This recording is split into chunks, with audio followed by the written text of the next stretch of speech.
नमस्कार साथियों, आज हमारा टॉपिक संस्कृत से रिलेटेड है। जैसा कि आप सब जानते हैं, संस्कृत डीएलएड सप्तम प्रश्न पत्र होता है और आपको ज्ञात है कि लॉकडाउन के तुरंत बाद सेमेस्टर की परीक्षाएं निर्धारित हैं। तो समय की बर्बादी अर्थात समय को न नष्ट करते हुए हम अपनी तैयारी जारी रखेंगे। तो उसी क्रम में हम डीएलएड संस्कृत के सप्तम प्रश्न पत्र की श्रृंखला को जारी करेंगे। इसके हम कुछ विशेष अंगों को जानने का प्रयास करेंगे। यह आपके लिए अति महत्वपूर्ण साबित होगी, यह हम आशा करते हैं। देखते हैं, प्रश्न संख्या 1 देखते हैं। ये वस्तुनिष्ठ प्रश्न से संबंधित प्रश्न श्रृंखला है जिसका हम अध्यायवार अध्ययन करेंगे, ध्यान देंगे। प्रश्न संख्या 1 देखते हैं। जा वर्ण का उच्चारण स्थान है। ध्यान देना मित्रों, जा वर्ण का उच्चारण स्थान है। 2019 के प्रश्न पत्र में पूछा गया था। सूत्र है अकुह विसर्जनीया नाम कंठा। आ से हुआ आकार अर्थात आ लेंगे इसका। का से हो गया का वर्ग के अंतर्गत आने वाले सभी वर्ण कौन से होते हैं? का, ख, गा, ख और णा। तो ये जो वर्ण है क्या इनका उच्चारण स्थान कंठ होता है। क्या होता है? कंठ। तो ध्यान से एक बार सूत्र देखेंगे। अकुह विसर्जनीया नाम कंठा, इसको कंठस्थ कर लीजिए आप सब। अकुह विसर्जनीया नाम कंठा अर्थात अ कवर्ण के सभी, कवर्ग के सभी वर्ण और हकार। दूसरा देखते हैं इचो ईसानुम ताल। इचो ईसानम ताल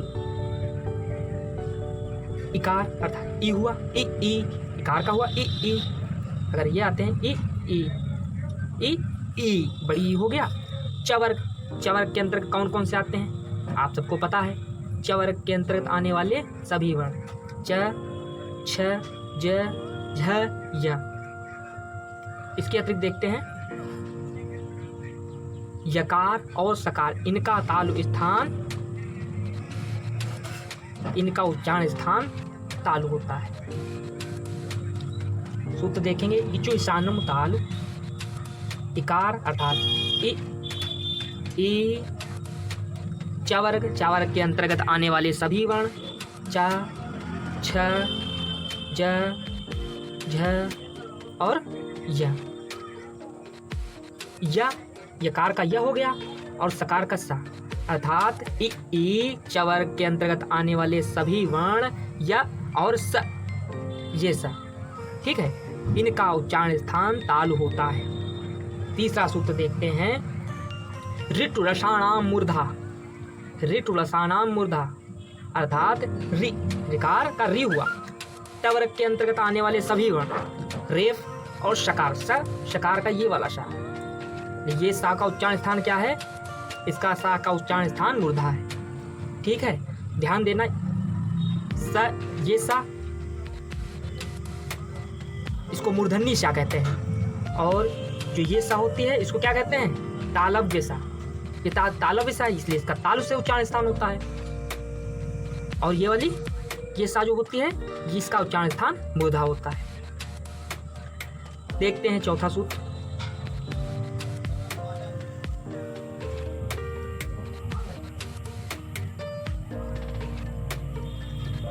लित्लसानाम दंता। सूत्र है लित्लसानाम दंता अर्थात ली तवर्ग के अंतर्गत आने वाले सभी वर्ण कौन कौन से? त, थ, द, ध और न। इसके अतिरिक्त शकार, ये वाली सा जो होती है ये दंती सा इसको कहते हैं। तो यह इसका उच्चारण स्थान हुआ दंत्य। सूत्र को दोहराएंगे हमारे साथ। लिप्तु लशानाम दंतः। ली हुआ। तावर्ग के सभी वर्ण ता, था, दा, धा, न, ल और श, इनका उच्चारण स्थान क्या है? दंत। उसके बाद सामान्यतः देखते हैं 6 नंबर का हमारा सूत्र है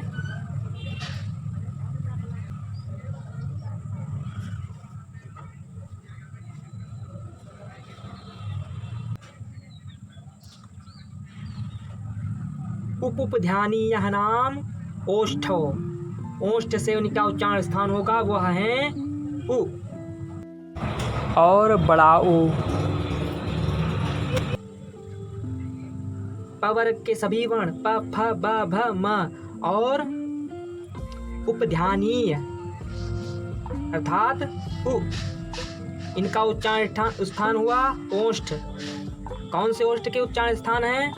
प फ ब भ म और इसके अतिरिक्त उ और बड़ा उ, इनका उच्चारण स्थान है ओष्ठ। ध्यान देंगे, अगले सूत्र की तरफ बढ़ेंगे। यमणना नाम नाश य म ण और न, इनका उच्चारण स्थान नासिक अर्थात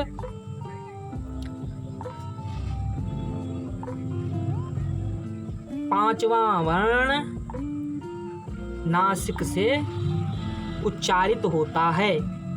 अगला सूत्र देखेंगे। एदेतो कंठ ताल अर्थात ए और ऐ, इसके अतिरिक्त इसका उच्चारण स्थान कंठ और तालु, कंठ भी और तालु भी, इनका उच्चारण स्थान सहायक होता है। ए और ऐ, इनका उच्चारण स्थान है कंठ और तालु। बढ़ते हैं अगले सूत्र की ओर। उदोतो कंठोष्ठ, उदोतो कंठोष्ठम। ओ और औ का उच्चारण स्थान कंठ और ओष्ठ है। व का रस्त दंतोष्ठम, व का उच्चारण स्थान दंत और ओष्ठ, दंत और ओष्ठ है, यानी दंत भी और ओष्ठ। मित्रों, हमने आज प्रथम प्रश्न की विस्तार पूर्वक चर्चा की है। यदि इसमें आपको कोई समस्या उत्पन्न हो रही है, समझने में समस्या उत्पन्न हो रही है, तो आप हमें कमेंट करिए। अगर हमारा वीडियो अच्छा लगे, हम इससे अच्छा और बनाने का प्रयास करते हैं आप लोगों को, जिससे और अधिक समझ में आ सके, आप हमें ज़रूर सूचित करिए। अगले प्रश्न पर और विस्तार से चर्चा करेंगे, क्योंकि हमको जानना आवश्यक है, परंतु उस चीज को बेहतर जाना यह बहुत ही महत्वपूर्ण बिंदु होता है। यदि हम किसी प्रश्न को रट लेते हैं, निश्चित तौर पर हम उसको कुछ समय के उपरांत भूल जाएंगे। यदि हम उसको ध्यान से समझ लेंगे तो यह जीवन पर्यंत हमारे मस्तिष्क में विराजमान रहेगा। तो किसी भी प्रश्न को यदि हमें पढ़ना या समझना है तो उसको विस्तार से जानना हमारे लिए अति आवश्यक है। हम इसी श्रृंखला को बनाए रखते हुए आगे और अच्छा प्रस्तुत करने का प्रयास करेंगे। अगर हमारा वीडियो अच्छा लगा और आप हमारे अन्य वीडियो भी देखना चाहते हैं तो हमारे चैनल को अवश्य सब्सक्राइब करें। अगर वीडियो अच्छा लगे तो लाइक का बटन अवश्य दबाएं।